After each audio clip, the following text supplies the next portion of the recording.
Hey folks, Tosan Touche Tanwe here, prop and freelance GPS voice for Rugby.com, here with... I'm Grant Cole. I'm the rugby evangelist at This is Texas Rugby. We cover all the rugby here in Texas, and we also talk with others about rugby abroad. All right, welcome, Grant. We're going to do a little post-game wrap-up of the USA versus Canada match today. We had a tie, a bit disappointing. More than a bit, but I think we wanted to cover kind of the technical aspects of what was going on, and also the implications going forward. We have the other leg of this next week in San Diego. We really want to make sure that people are clear on what really needs to happen to make sure that we win this and what the implications are going forward for either Pool C or Pool D of the World Cup. Yeah, that's right, Tosan. One of the things we talked about today is the set piece, right? Oh yes. I mean, and it's a long-standing issue. I mean, we haven't had the parity that we wanted in most matches since about 2003. It's something that it's been a target of. You can tell people that play against us. They're targeting our set pieces to either be as points of disruption or play territory and creating penalty opportunities for themselves. That really it's taking stability and points off the table for us. I think that any match where we are going to win with a high enough level of certainty, we have to have at least 50-50 parity in scrum time. Lineout has been on and off, but scrum time, we've got to get that right. We're going to talk about potential rugby coaches later to replace Mitch, but one of the rugby coaches that I've talked to today that is in the short list to replace Mitch has said that the set piece is everything. Everything starts with the set piece.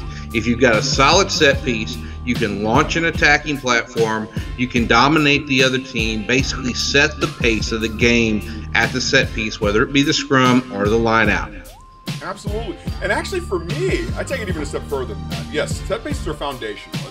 As a front rower myself, you'll never hear me say any different. But then also in terms of creating options, right?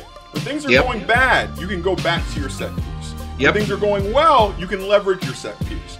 We have options off the table right now because our set piece is unstable at the moment. We can't hang our hats on it in the sense that the continuity that it takes and the time together it takes for a tight five to gel and make things happen is not happening.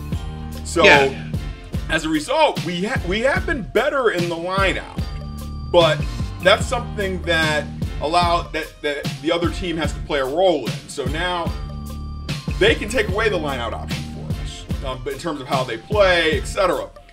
Scrum-wise, that's something that's going to happen every game. At the higher level frequency than lineouts typically. One of the better lineout teams of all time, in terms of like the last South African team that won, or even New Zealand when they won the World Cup last year, their lineout was phenomenal. Yeah, phenomenal. It was unstoppable. Well, putting Whitelock up there, he's a sure hands every time. Well, and beyond securing it, their execution off of the lineout was fantastic. I remember looking at the stats. They were literally, it was sure money. At line out time. And they were 50-50 when they were defending. I'm telling you, when I played in college, our game was all of our ball and about 40% of their ball at set piece time. And that's what it should be. And that's for me, I was playing loose head at that time, so I kept track of tight heads, 3-4 tight heads a game, trying to make sure that we were pushing that forward. And we weren't always the best offensive team in terms of attack, but because of that, we gave ourselves more chances, and we also got better at territory, giving ourselves chances in high percentage areas. That's the key, One of the things about set pieces that's so important is it gives you, if you are dominant in the set pieces, which you're talking about, let's get 100% of our ball and 40% of theirs, that's dominance, right? And if you're dominant in the set piece, whether it be scrum or line out, you've got the psychological advantage. And that doesn't just stay in the forwards. The backs see that as well, and then they can execute off of that because now they know that their forwards are strong, they're going to be there, they're going to fight for the ball. Well, it allows the backs to be more entrepreneurial as well, right? So now, instead of pulling into the shell and playing very tight, there's a more confidence in going after the defense at that point. Playing a little bit tougher, making the extra pass, trusting space a bit more, and also puts the defensive side, the defensive backs, in a bit of disarray as well. And they have to worry about going backwards before going forward. That's something we want to make sure that no one ever wants to do, get more offside penalties. And guess what? When we have that, at least even periods of dominance, that's enough time to get us on the right side of the whistle, the breakdown. And then, talking about defense there, that's our next subject, right? Yep. Oh, man, we gave DTH Vandermerve 2 soft tries today. Yeah. I mean, we gave it to him. Just let him have it. I mean, we were on the outside. We had no defense on the outside. We were relying on cover defense. He was on the outside, worked his way around. I mean, this guy's a professional. You cannot let him go. You've got to be sure on your tackling. And we had non-professionals, guys who are still playing amateur rugby that were going at him and trying to bring him down. And you're just not going to bring a guy like DTH Vandermerve down when he has that much room on the outside. And then on the second try, oh my goodness, how do we not set post and pillar at every breakdown? We gave that to him. Gave it to him. I mean, all he did, he looks up and he sees no blue jerseys around. What do you think he's going to do? This guy's a pro, man. He's heading straight through the gap. And we gave it to him. So there are 2 tries out there, 14 points that we just basically gifted to the Canadians without even trying. And so, this game was winnable on our side in more ways than one, but if we would have had a defense that was structured and set up to make sure there were no gaps, those 2 tries could have been stopped. I would say you introduced me to a term, gaps don't tackle. Hey, Jack Clark is the person who gave that one to me. And I'm telling you, one of the things is when I see gaps, I know there's organizing and communication problems. And that means people around the tackle don't know what their jobs are at that point in time, or where they're standing on the pitch in relation to the breakdown or that type of thing. And that's professional awareness. Yeah. That you can get away with that at even the highest level of club here, because you'll have time to recover and make time. But somebody who makes their living looking for chances and exploiting, they're gonna smell that 2 breakdowns before that even happens. And Vandermerve does that greatly. He's wonderful. His try total will tell you everything. I mean, he knows how to break the tackles. Yeah, he knows how to break the tackles for one thing, and he showed that today. He was our Achilles heel the whole game. If we would have at least been able to bring him down, plant his butt in the ground at some point, we might have been able to stop him, but we just couldn't do it. Well, and I think that speaks to defensively. That's something that that we also somewhat lack. I do miss a Paul Emmerich in this type of scenario. Somebody hard in the center who's going to be that guy. That, I mean, granted, he was a penalty liability at times, but he'll put people on the back. Oh yeah, and Bryce. That's something that's important. Don't get me wrong, Bryce Campbell is defensively a solid player, but Bryce doesn't play professionally yet. Yeah. There we go. Yeah, but and so he really hasn't got that polish, Yeah, he comes from an up and coming program at Indiana, and yeah, he's going to Glendale, so he's going to improve. We know that. But right now, going up against a DTH Vandermerve for Bryce Campbell, it's not looking too good for him because Vandermerve has basically got the experience and the years on it. Absolutely, and DTH. I mean, DTH is one of Canada's all-time best players. Oh yeah. We're not playing against a stand-in here. This man is I think he believes he's the top try scorer in their history, and we gave him 2 more. He knows how to find the try line. I think one thing you mentioned about the defenses out wide, a lot of that comes from how well organized you are interiorly. And we were not on the interior, and we're not. I think that's where the gaps always are going to be wider on the outside anyway. But once you lack the uniformity of your organization on the inside, playing your 2s, 3s, and 4s on the outside, sliding, attacking, blitzing, whatever you decide to do, or banana, you have to know what you're doing going on inside first. And basically, home wasn't taken care of, so those gaps were that much bigger on the outside. And that's something that we saw against Georgia as well. Now, that being said, we have levied a heavy criticism against our defense, but we had one time today, where we took a chance on defense and it paid off big. And you got to give Mikey Teo props, even though he had the knock-on right there that gave up before that play that gave Canada possession at scrum time 5 meters out.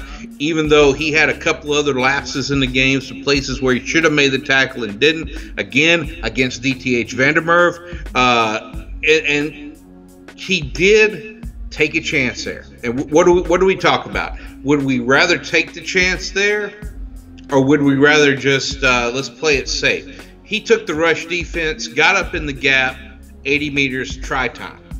Well, I mean, and even they say this started, I think, with the London Wasps were the first to kind of start doing this that I remember. The idea that sometimes when you're outnumbered, and you just need to take away time. You can take away space, you can take away time. Take away time. And that blitz and the timing of that, and that's one thing I like about Mike Teo myself, is that he's an opportunist. He's somebody that you look at on the pitch and you're waiting for him to do something. Yes. And that's something we need a few more players that we know, okay, something's going to happen. But Teo cannot wait to get into pro rugby until, a West Coast team gets into the mix. This guy's got to get into MLR now. So one of these MLR teams have got to pick him up. Yeah, he may transfer back out to California after the 2018 season, but for the 2018 season, he's got to land on a team now. I think so, and I enjoyed watching him for San Diego during the previous league. I think that's when I first noticed him. We can say pro. We can say pro. We can. But that name shall not be spoken, right? well, I mean, and if we do that, I mean, we're basically doing the same thing that we're doing with other problems in America. We're not talking about them. We really need to talk about them. Hey, correct. Doug Schoeniger screwed us over. We all know that. If we don't keep saying it, in the oil and gas business, we always talk about Macondo, which you guys not in the oil and gas business know as Deepwater Horizon. But every time we turn around, every meeting we go to, we talk about Macondo. You always got to talk about your big failures. If you don't talk about your big failures, you're going to forget them. Our big failures, pro rugby. Yeah. So we can't not talk about it. I digress, though. No, let's go. It's a fair one. So we talked about defense. Now, man, you and I, how many times over the last few years have we talked about ball handling? Yeah. I mean, even somebody as good as Ben Sema had problems today. You look at Ben, you watch Ben when he's playing for Gorge. He doesn't have that many ball handling problems out there. Now I know the defense isn't as stiff. Maryland either. Yeah, shout out to I know. Yeah, the defense isn't as stiff against Gorge as it is against the Eagles. But still, man, this kid is brilliant. He's always been brilliant. Why are we having this kind of ball handling problems in the Eagles? Why we talked about the earlier when we were practicing this talk up, we talked about the high loping passes. What do we have, 7 or 8 of this game? Yeah. I mean, and one of them, at least 2 or 3 of them resulted in turnover ball. Mm-hmm. Including the last one that we had that big let off, right? Yeah, I mean, Marcel Brockie must have been looking at that going, why am I doing this? I never get this in Super Rugby. I mean, what do we do there? How do we in American rugby get to a point to where we're preventing that from happening? Not just at the Eagles, but also in all of our D1 games, our D1A college games, our D1 high school games. How do we get to a point to where that's not what's happening? How do we make that so important that it's something that we just do? Well, And you know, I think, and it's really kind of funny because of where we are. Think about what the average training regimen for any insert club player from any level here. It's 3 days a week or so. Probably not playing very much touch. Your average player probably doesn't even own their own rugby ball. If they do, it doesn't have any air in it. I think that, I was coaching select side, and I asked how many of you own a rugby ball, and less than 50% raised their hand. Oh my goodness! You gotta be joking, dude. But then the other half, I asked them, "When's the last time you picked it up?" And that was a very desperate situation outside of training. I keep hearing, I'm like, you guys have to find places to play touch, get together, do things like. I remember, like, one thing with basketball, right? How many basketball hoops do you drive past in a neighborhood that are set up in a driveway? In this neighborhood of 1,200 houses, I know I count 7. So and that's not counting the one that's at the park, the 2 that are at the park. You know, so it's like every summer, if I'm out walking the dog or taking a jog or something like that, if it's warm out, there are people shooting at the courts. Yeah.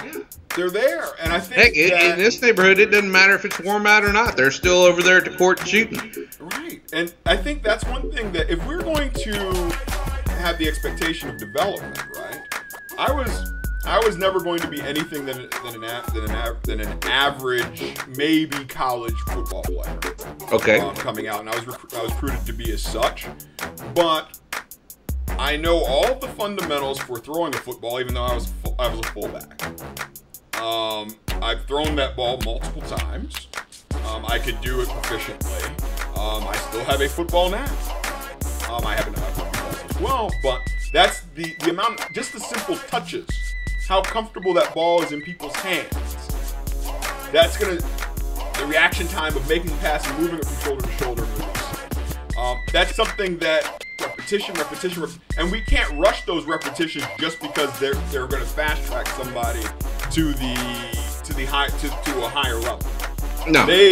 Even at the highest amateur levels overseas, the handling is better because of how often people are actually playing with the ball. It's not an unfamiliar feeling to have a rugby ball in hand. No, I mean they're at the 10,000 touch mark by the time they're 13. Right, and that's with different size balls and their hands at different sizes. You know, how often do people work to be comfortable to play with the ball in a manner of comfort where there's a bit of flare and flash? Because they're imitating their favorite player, something they saw their favorite player do. I mean, look at that try where the Hurricanes player had the behind the back pass from the ground, 20 meters out. The Stormers. The Stormers. Yeah. Yes, I mean, you don't practice that, do you? Yeah. You don't practice that. You may practice the behind the back, but you don't practice behind the back off the ground.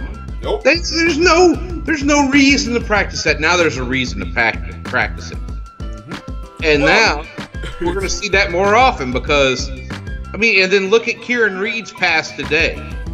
You know, off the ground. He takes the ball. It's been kicked by a Lion out of the scrum. He takes the ball, gathers it up, passes it back over his left shoulder with his right hand, past the Lion that's tackling him down to his scrum half. The scrum half takes it. It's out, 2 hands into Ryoki Ioni's hands. I can't say that name. Yeah, but I mean, it's out there, lickety split. I mean, he makes this brilliant pass, and you know what happens in D2 rugby when we make a brilliant pass like that? Did you see that? That was awesome. Right. No. What happens in Tier 1 Test rugby when that pass is made? Everybody's going forward. Yes. Everybody's running forward. And then you have Rieko out there on the wing. He's got his speed change. He's got his pace change. He's slowing down. He takes the pass flat. Right before he gets the pass, he hits the thrusters, and he's in for the try. I mean, how do we do that? Well, it's like you talked about.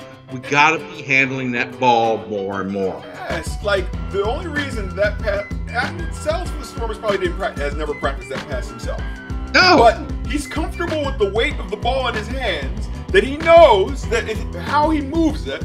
I know when I do behind the back pass, I know where it's going because of how the weight of the ball is in my hand at that time, and then pushing it. You know, he's like, okay, just come on my side, and they're behind me. I know where he is. Move the ball, and also the beauty of it is the communication. Winger was screaming, even though the guy went to ground and he was expecting that ball, and he still moved it. And the guy on the ground knew where he was. Knew he was 15 meters out. I mean, that's incredible. So we've talked about ball handling. We talked about what we got to get to there. Next up. So now we're talking about implications, right? So next week it's all to play for. Whether we're going to be in the so-say pool of death. We'll get to why I'm not really sold on that. As far as for us as a team, until certain things happen, we're not any better off in either one. So pool C. Let's say we win next week. I mean, it's a draw right now, so whoever wins next week goes to Pool C, right? England, France, Argentina, and Oceania 2, which is probably going to be Samoa. Okay? Pool C. What are our chances? What are our chances there? What do you think? We'll see. We're looking at more balanced side, but more developed sides that we're facing at that point. We haven't beaten any of these sides. Except Samoa. And that's given. So we're looking at either Samoa or Fiji, depending on how that plays out. But it's going to be, I mean, Fiji's on top of the world right now as far as rugby, so it's probably going to be Samoa. They really can't pick it up. Right. So I think that's a fair prediction. But I think that, looking at the quality of sides there, they're also balanced sides. That means they'll be competing in different areas of the park versus, say, the more forward-heavy Pool D, which is not something that I feel that we have a history, in the most recent history, of competing particularly well against. There'll be grittier games. They may even be closer in scoreline. But in terms of, we just don't match up well unless something changes between now and 2019 in terms of how our pack is playing. Well, let's go back to Pool C real quick. England. We don't have a chance there. No, we're not there yet. No. Okay, France. Now, France, one of the things about France depends is on France that shows up. Yeah, well, but France always works up to the World Cup. They don't care about any other Test rugby any other time except for a World Cup year. Okay? So France is going to bring a hard team for the World Cup year. However, it's like you said, what France will show up that day. And I'm about to say, and to note, I mean, they were the best scrum in the Six Nations. They were, and they're going to be tough on our scrum, and we're going to have a hard day there. If Mitchell was still our coach, which we're going to talk about later. We're talking about momentarily. Yes. New things coming. Yeah. Right. But Argentina, they'll be 5 years into playing Super Rugby by that time. Yeah. And I don't care who you're talking to. We've played Argentina's A side close the last 2 years. I don't care. Argentina's going to kick our ass at World Cup time. They've had the most impressive build-up in place that I'm really excited to see what they put out this next World Cup. So Pool C, if we win next week, Pool C, our only winnable game is against Samoa. We might have a chance to scare France like we did with Ireland back in 2011, was it? Yes. Okay. But we're not going to do anything else. Argentina and England, out of the reach. So moving on to Pool D. Let's say we lose against Canada next week and we move on to Pool D. Pool D requires that we beat probably Uruguay or Brazil, right? Which we can do. We've done it before. We know how to do that.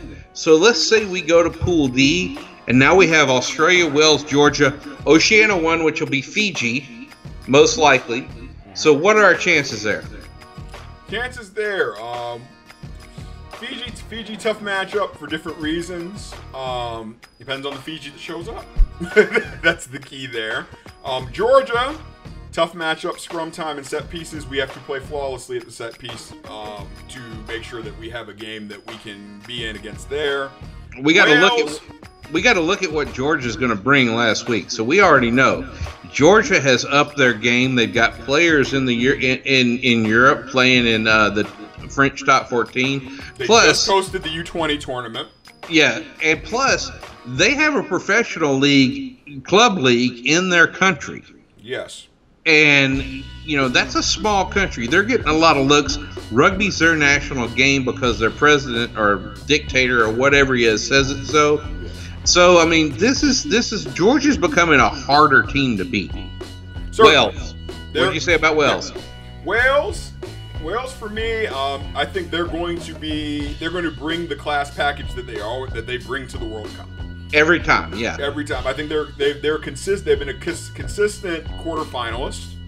I think that beyond that, I mean, they're still searching for their cup win, but they will always be preparing to move forward for that. There's no doubt in my mind about that. And this is, once again, they're going to be strong in the forwards, especially in the front row. I mean, from like, you think about the guys that have just retired. The young guys that they've developed behind them, these are strong talent. But they're also going to have the balance on the attack, and that's what we're going to get from Wales. Australia, Southern Hemisphere team, they're going to get their act together. Oh, by World Cup time, yes. Yes. And I think they know this year that they've got a lot of problems that they need to fix. I think they understand that they've ignored the club game and that they've got a pretty strong club game in that country. When they lose a team in the Super Rugby tournament, I really think that's going to hurt them, and they're going to have to regroup and say, okay, what do we do wrong? How do we do it right next time? A Facebook friend of mine, Tony Lewis, who's a commentator in the Shoot Shield competition down there, Tony is all about the club game down there. If you look at how strong that is, and look at the Major League Rugby players that are already being assigned to the Strikers out of the Shoot Shield. It's a strong competition. We're talking teams that have first, second, third, and fourth grade teams every weekend. Okay? That is... We'll go back to our ball handling discussion. Yeah, I mean, it's 92 players deep, right? 92 players deep at the maximum. You talk to some of the players over there, the third and fourth grade, you'll end up playing a fourth grade match full team, and then you'll go into third grade and you'll play the last 20 minutes. So yeah, maybe it's not 92, but still, man, how hard is it to run 80 to 90 players on a weekend through the week, whatever it is, and make sure that they're getting game time. That's tough, because everybody's playing for the next position up, so you've really got to play every week, right? So they've got a club competition that, if it is used correctly by the ARU, Australia is going to be a world beater at that point if they learn how to do that. They just don't know how to do it right now. I think so. Well, we talk about that's like program management more than anything. Right? So how do we, or is an org development sort of case, less so than a talent sport? They have the expertise, they have the talent. It's more about organizing from a professional standpoint, correct, administrative standpoint, than anything that has to do with athletics in itself. Correct. So that's our Pool D. Now let's say Uruguay gets their act together, and we don't. Okay, and we have to go to the repechage. What do you think there? Do we win the repechage or not? I say we win it. I say 70% chance that we win it. Just because we need to know first. We have to our next discussion about the coaches. Who's going to be there? How long it's going to take to implement the new system, and how well it takes.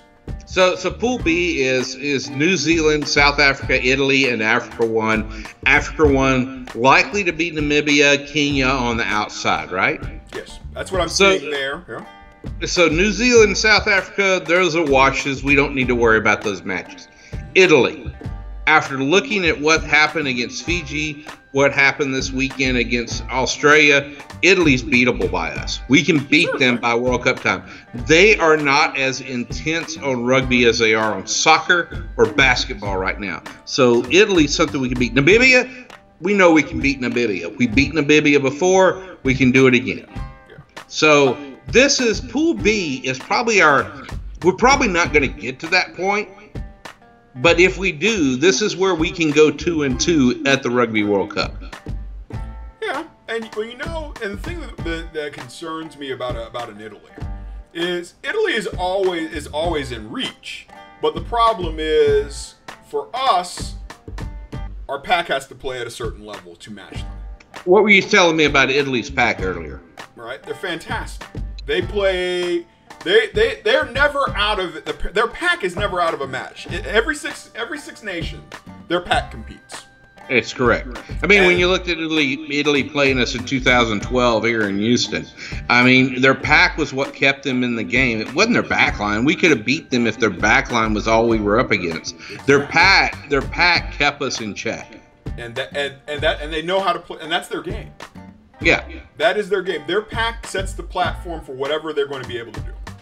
So, if you had to pick which pool we were going to be in, which one would you pick?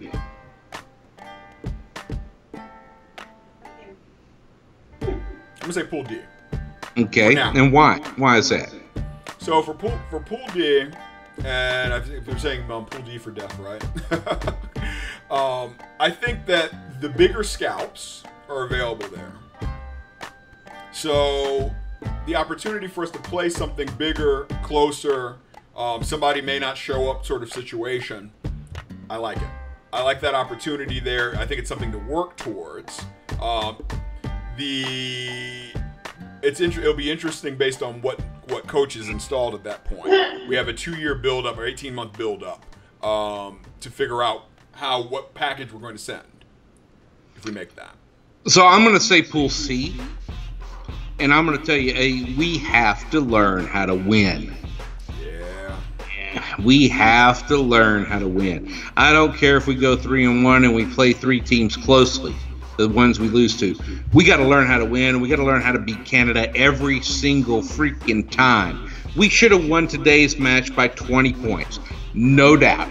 No way, shape, or form, any other question. We should have won today's match by 20 points. Okay, and yeah, 21 actually. Yeah, you're right. We should have done it. We if we had good defense, we kept 2 soft tries from happening. If we were a little bit better on offense, we had 2 other tries. We should have won this match by 20 points. I'll say if we were better defensively, we would have had more offensive opportunities. That's now, the part. While I think Pool B is our chances to win more games, I don't want to be in Pool B. I don't want to be in Pool B. I want to win matches. I want the U.S. Eagles to beat Canada every time, to beat Uruguay every time, and beat them so decisively that they don't want to come play us anymore. I like it, and that's when you develop a bit of a chip on your shoulder when you put on your country's jersey. That's when you know it's on. Oh yeah, that's true.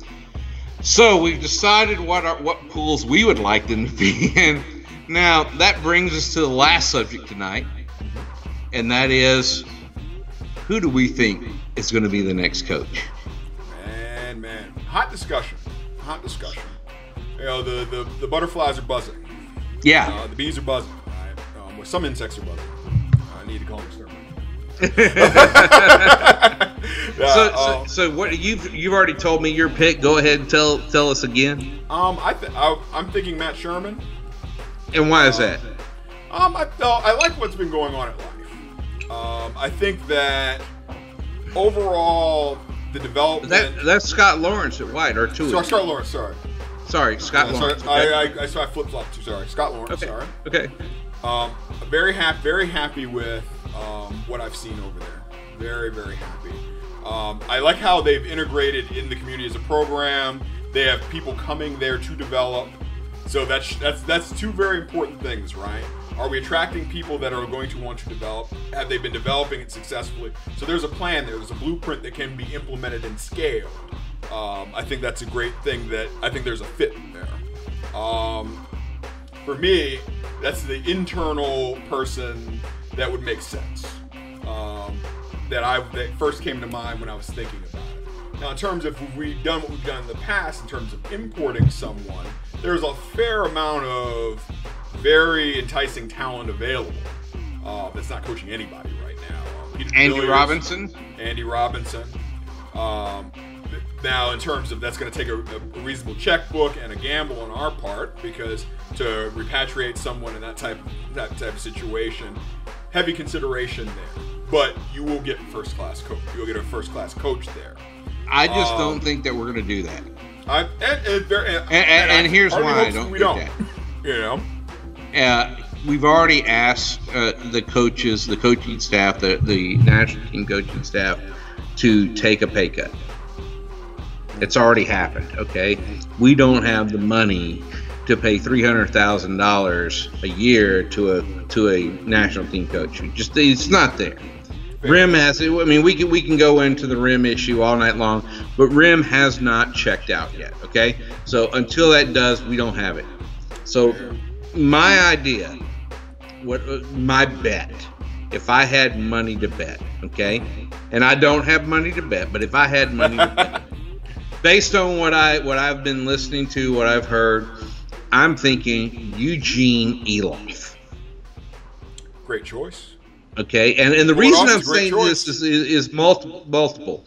Eloff's already proven he can take a up-and-coming team, or a team that maybe some think weren't up-and-coming, turn it around and build it and win a championship with it. He did that with the Huns this year. Correct. Okay.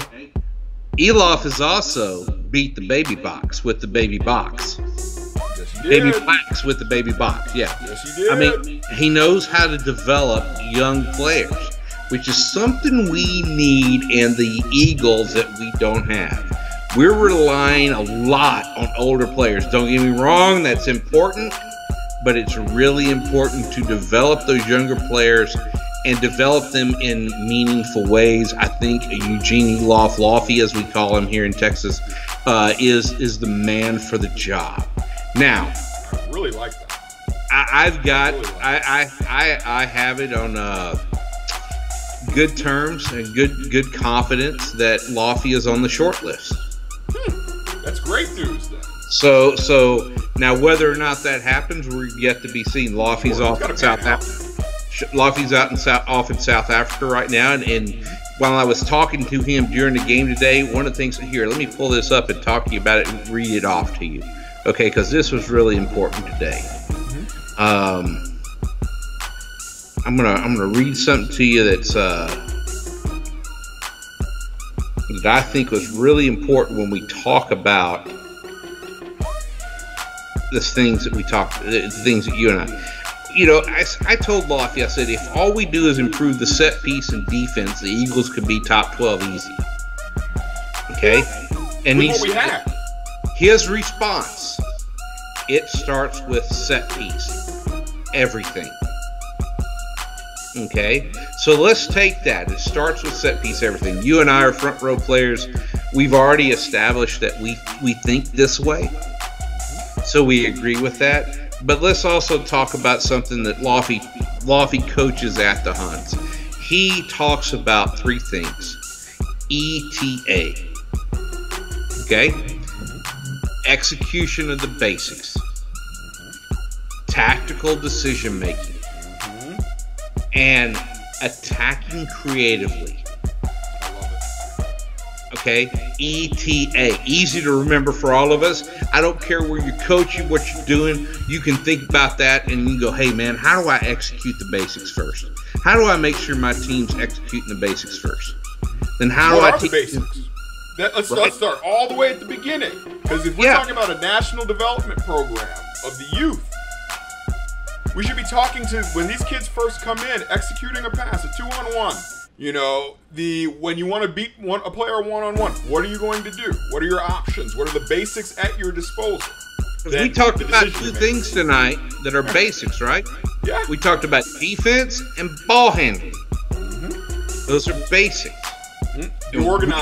How do you organize around a breakdown? Yeah, we don't have that at the national team level, and that's something that should just be easy for us. So I think that Laffey is a very keen person when it comes to this. I mean, we already know what he's done. We know his history. The guys here in the States already, and I would bet money that this is the guy we're going to put in place. I like it. My professional life as a management consultant, I look at programs, organizations, and corporations. When you have a kind of like the development value chain, right? Mm-hmm. Where our input are young players, young talent, and on the output should be senior national team players. This person, Elof, has an expertise in end to end. You know, we talk about in the front end, all the way to the output. That is correct. When we talk about like the ETA moniker, that's something that can be implemented and scaled at the national level, because it will mean something differently by level. But it's still exactly. You know, I like it a lot, and that's what we need. When you talk about when we look at Strategy 2020, the idea of regionalizing development. So you need something that all the regions can look at and gather the same direction from, and then they can evaluate regionally what's going on in developing there. Then we can roll it up. You know, that's what we're looking for there, and having the right person leading that vision is going to be crucial, and it'll benefit all levels of the game, not even just men and women, because rugby is rugby. You know, the basics are the basics. The ball's the ball. The pitch is the pitch. So our ability, as we grow in that sense, I think that's somebody that can do it. I like that a lot. I'm hoping that's something that comes off. I do too. So next week we're in Torero Stadium in San Diego, California. I don't know if everybody in San Diego that's associated with rugby knows this, but they need to. RIM is not as good as marketing our games and selling our games as they should be, but they really need to get to that point. Yeah, even though it's in the name, but they need to be there. So do your job.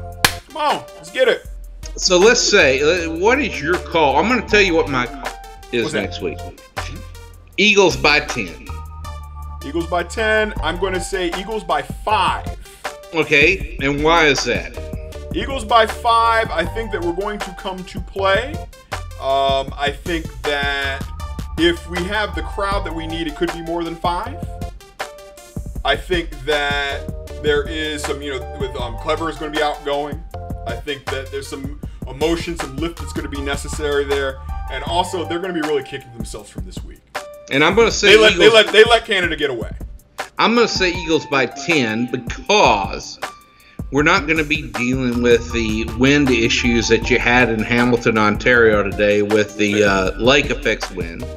We're going to be dealing with, the wind's coming in off the Pacific, but at Torero, we already know. It'll be dry. Yeah, we already know what it's going to be like. It's down in a bowl. It's a little bit, the kicking's going to be a little bit more subdued in this game, or that's not the word, predictable in this game than normal. Yeah. And if McGinty has to go for a drop goal in this game, it's in. Maybe when you saw the drop goal, did that lock get a piece of it? I thought it got blocked. I thought it got blocked too, but it doesn't really matter at this point. I mean, it is what it is in the game, but it was the right decision. I thought it was a great decision. Yeah. I thought that maybe they should have waited another phase and got him almost directly in front of the post or to the right of the post, knowing that a lot of his drop goals shy to the left off his right foot. So I think that they should have moved it over to the right a little bit more and given him a cleaner ball for him to kick to the post.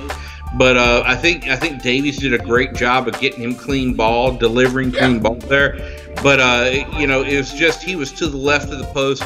his ball's shy to the left when he drop kicks. That was what was expected. If the lock got a piece of it, then even more so. Correct. Right. Exactly. So, but I think at Torero, we know the terrain a little bit more. We've got some guys that know the terrain, but I think that there we're gonna be a little bit more on our game. Now, we had a couple players go off due to head injury assessments, and USA Rugby's not real good at telling us who's injured and who's not. Yeah. Yeah, the bloggers, us in the sports blogging world, we're just like, yeah, we're like, oh, we gotta go out there on Facebook and Twitter and find out from the players themselves who's actually hurt. Are you still hurt? Yeah. We saw Ryan Matthias didn't get suited up today, and he was on the sidelines. So we know that there's possibly an injury there. I got some questions about some players who aren't there that are available. But, it's not going to – it doesn't matter. This is the last game with Mitchell as the coach. And after this, it's not going to matter. We're going to see new picks. We're going to see some – I think we're going to see Henko Hammerschweiss out there. Yeah, I haven't heard that name in a minute. I know, right? I mean, where was he at? Right. He was a stud. He was a stud in the younger games. And he was a stud for the Huns this year. He was a stud for us when he stepped in and pulled on an Eagles kit. This kid's just a stud overall. Yeah, I mean, dynamic, being able to play six or hooker. Yeah. I like, and it's something, I'm a fan of versatility, but I like those. I like those scrappers at the 6 and the 2. I like being able to create turnovers with as many players as possible. And I like that the kid's just a genuinely nice guy. Fair. You watch him after matches. He's talking to kids.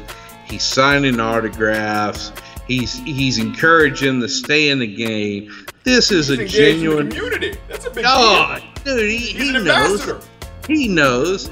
I mean, this is a guy we need to have up front and personal in Eagles kit all the time. A, he can do it. And B, he's the guy. He really is. He really is one of the best human beings we have in the game today. Well, and this speaks to another reason I really now thinking about it like Elof as a choice, right? Because that now puts that region in play in a different way than it wasn't before. Well, and not just the region, but the MLR teams as a whole. In general. Exactly. Yeah. So we talk about Henko and being engaged in the community. Put him in an Eagles kit. Now the Eagles are engaged in the community. Yep. Immediately, just like that. Yep. And we have to now, hopefully, at the higher level of USA Rugby, we're building a communication and engagement strategy around these type of things to make sure that we're growing the game, not just in participation, but also fandom. That's very, very important. We have to create fans. We can't just create players. There are plenty of people that play soccer. Not everybody's a soccer fan. They don't all buy tickets. They don't all watch soccer on TV. That's one of the things that I'm amazed. And I'm going to get off topic here. We've been talking about the national team, but talk about the MLR a little bit. Mm-hmm. One of the things that the major differences between the MLR and Pro, okay, is when I talk to guys in MLR, whether it be Kimball Kajar, whether it be Justin Fitzpatrick, Terry Doppin at the Huns, Phil Cam, great guys, by the way. Griffins. I mean, any of these guys, Nate Osborne, who's now at NOLA, was up at Metropolis. All of these guys talk about community. They talk about how they're going to engage their community in the game. Yes. This is important. This is also how the American sports market works, whether it's participation or professional. The reason I was born and raised in Cleveland. I have Cleveland everything. Because of, and win or lose, thick or thin. That's just what it is. Yeah. But because of that sort of tie and the people and the personalities that I became emotionally invested in, that's fandom. It is what it is. There may be been better players and better teams, but You are a fan of the people you are engaged with. You just get pissed when they lose, and I'm pissed a lot. Because the Browns lose a lot.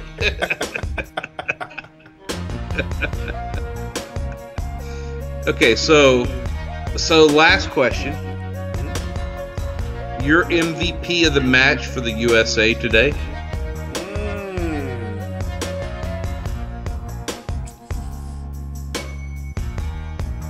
It's tough because everybody had moments, but there were a lot of bonehead moments too.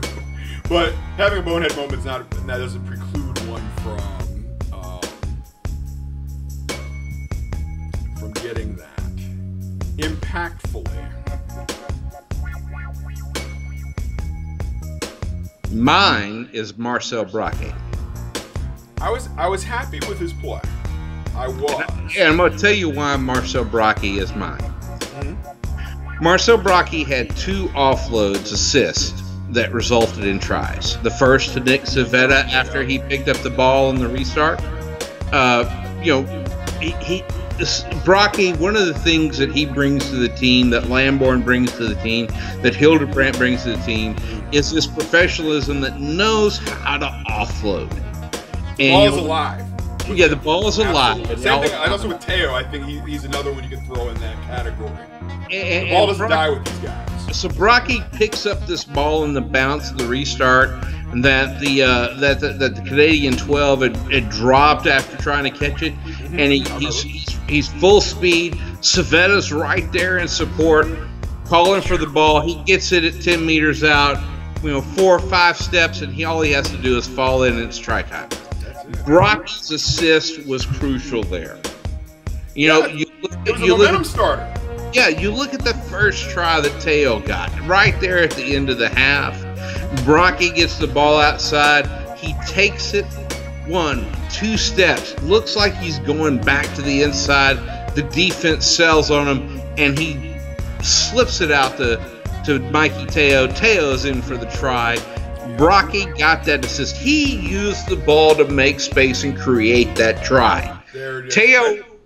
Teo ran it in, but it's Brocky that creates that try. Without Brocky creating that try, we don't have those points. Good point. And I think, you know what, I'm going to go with you on that simply because the ball did not die with him. The ball didn't, and that's something that we've actually had a problem with as a team for years as well. That the ball dies in situations it needs to move. And the ability to create space, we talk about the ball handling, things like that being a weakness in the U.S. Creating space is also a weakness for us. And I think that he did that exceptionally well. Now we're playing this in my mind. It's just what you remember. That's going to be it for me there as well. Creating space in situations where it wasn't really all the way on. That's the other part. I think that's I think that's actually I'm going to go with Brocky as well. And then, not to belabor the point, but we just talked about Brocky on offense here, providing the assist. On defense, he shut down the 10 and 12 channel. Shut it down. Mm-hmm. I mean, he allowed well together. Yeah, he allowed McGinty to be ready for the counterattack. He made sure that 12, who was a strong 12 for the Canadian. Oh, certainly. No, yeah. That was not a B-side 12 that we're dealing with. No. And the only thing that Brocky did there that really concerned me was he made the Canadians skip out to Vandermeer a bit more because it was walled off. It was walled off. I know. It was walled off. There was nothing. Yeah, you're right. But you know what though? That's just a defensive organizing issue. Once the rest of it's fixed, the wall now extends to 14. Okay. So next question. All right. Who's your man of the match for Canada? I'm gonna go with Vandermeer. Vandermeer. Let me say it correctly. Vandermeer. Yeah, Vandermeer. Yeah. So I can understand why. The old timer was getting. He is a force to be reckoned with. Yeah. I'm gonna go with Ben Whitehouse. Okay, I like how he played as well. Ben Whitehouse in white out there for the red team. Right. I mean, we should have. So Parrish should have been penalized for pulling Quill in the touch. He didn't release the tackle, even though he took him to ground. And Quill was trying to set the ball back or offload it at one point. And he pulls him in the touch. That should have been a penalty, not a line out. Not a line out. Agreed. Not a line out. And you know, when it came time for Hildebrandt to get called, Hildebrandt wasn't reckless there. No. I didn't see. That wasn't a yellow card offense. That was Phil Mack being a freaking Italian. Oh yeah. I mean, that's what that was. Phil Mack's Italian. That was done. I was like, oh wow. I mean, come on, man. Well, and then looking at and then he cards Cam Dolan for pulling down the maul. Cam Dolan wasn't in place to pull down the maul. I don't know. That was Canada driving it down. Right. It's almost like it also seemed to be like Canada was thinking to make a maul to run. Unsighted for that call. Say what?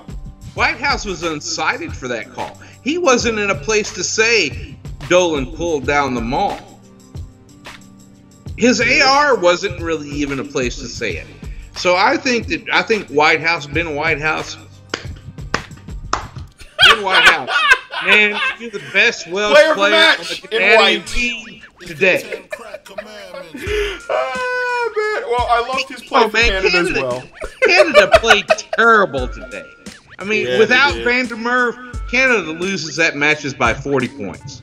Okay, hands down. Okay, because Bryce Campbell if he's left to his own devices, he's a terror on the field. Van der Merwe was the one player that knew how to take down Bryce Campbell. Yeah. Well, he's out of experience. Yeah. I'm still laughing about it because I'm like. Yeah. But for me, White House gets man of the match for Canada. Oh man. Okay, fair enough. The man in white.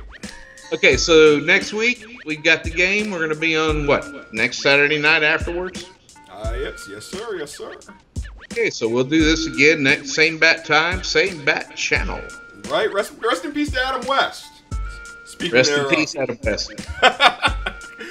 All right, thank you guys for hanging out with us. Hope to see you guys in cyberspace. Comment below if you got anything that you didn't like, you did like, or think we're full of it. Whatever, it's all good. This is sports talk, so it's what we do. I'll come out there and give you a hug, I promise. Right, we still love you. It's okay. But, this is the proper freelance GPS voice for VileRugby.com. Tosan Touche Tonway signing off with Grant Cole, the rugby evangelist for This is Texas Rugby. And I'm here to tell you, rugby will save your soul. Amen. Talk to you guys soon. Go Eagles. Right.